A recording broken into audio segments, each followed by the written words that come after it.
समझता हूँ कोरोना काल में जो मुकदमे दर्ज हुए हैं।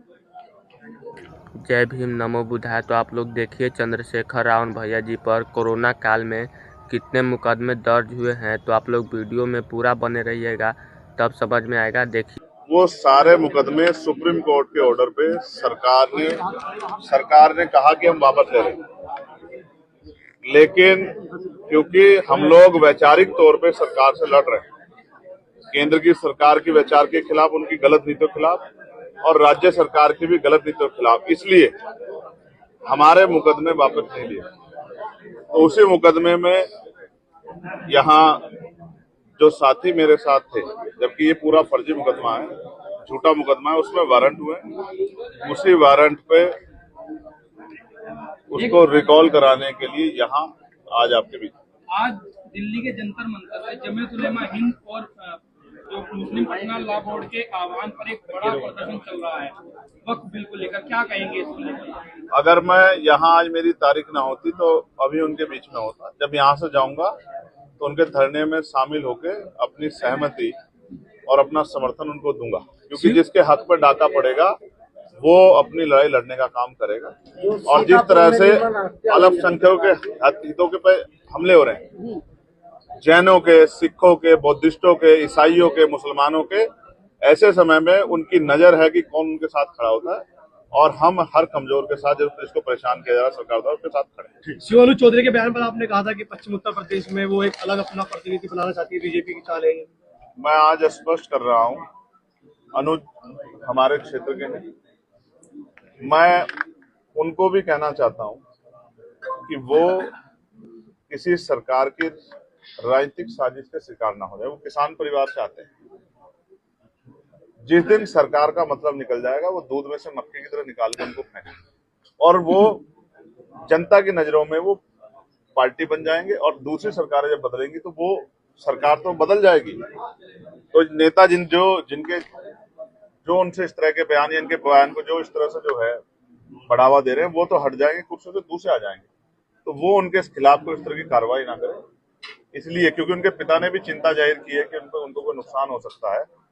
हालांकि वो तो खुद सुरक्षा कर रहे हैं वहां लोगों की, लेकिन मैं फिर ये स्पष्ट कहूंगा कि मैं समझता हूं कि उनको समय रहते जो है नजर रखना चाहिए कि जो वो कर रहे हैं जाने अनजाने में उसका फायदा सरकार को होगा। आपने सदन में कहा है कि ईद को लेकर के सरकार और धर्म के आयोजनों के लिए पैसा खर्च करती है। ईद आ रही है, हम देखेंगे कितना खर्च। बहुत अच्छी बात, बहुत अच्छा सवाल आपने रखा।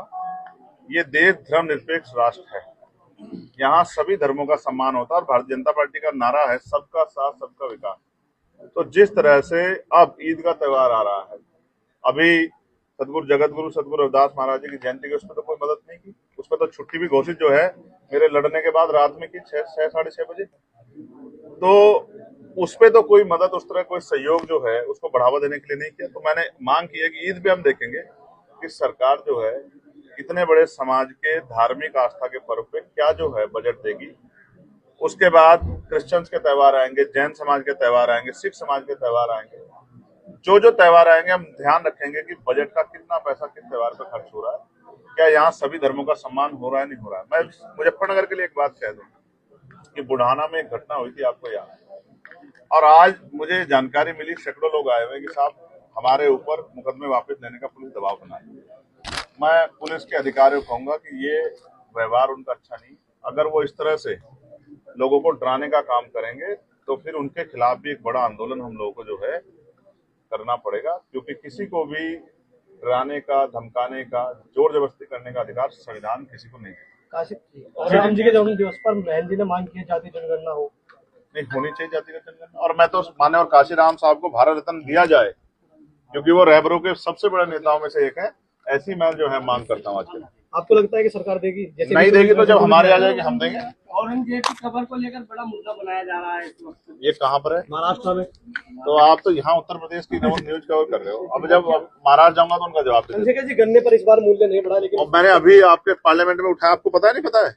मैंने बिजली का बिल माफ किया जाए, खाद जो है उस पर जो है सब्सिडी और बढ़ाई जाए, यूरिया में के उसमें जो यूरिया का वितरण है उसमें पारदर्शिता हो, सबको मिले, और गन्ने के मूल्य में वृद्धि और 14 दिन के अंदर मिले।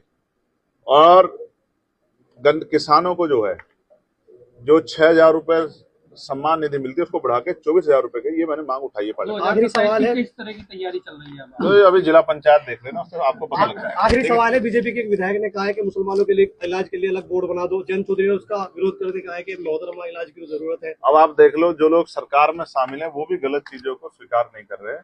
तो मेरे जैसा संविधान को मानने वाला व्यक्ति तो यही कहेगा कि ये सरकार में बैठे लोग जिस तरह का प्रयोग कर रहे हैं, मुख्यमंत्री को संज्ञान लेना चाहिए कि उनकी सरकार, उनकी प्रदेश की सरकार प्रदेश को किस ओर ले जाना चाहती है। ऐसे सारे अधिकार सारे हत्या कर दी गई है, उसके बारे में आपको क्या लगता है? और अगर आपको याद हो, उस पत्रकार की मांग उसकी आवाज मैंने पार्लियामेंट में भी और एक्स के माध्यम से भी उठाई, और मैं आपके माध्यम से कह रहा हूं कि सरकार को पत्रकारों की सुरक्षा सुनिश्चित करनी चाहिए और उनको भी, वकीलों को भी और इनको भी जो है कानून बना के इसका लाभ देना चाहिए कि वो जिस धर्म को निभा रहे हैं बाद में उनके रिटायरमेंट के बाद उनका ख्याल रखें। जयंत चौधरी को चाहेंगे 27 के विधानसभा चुनाव में आपके साथ?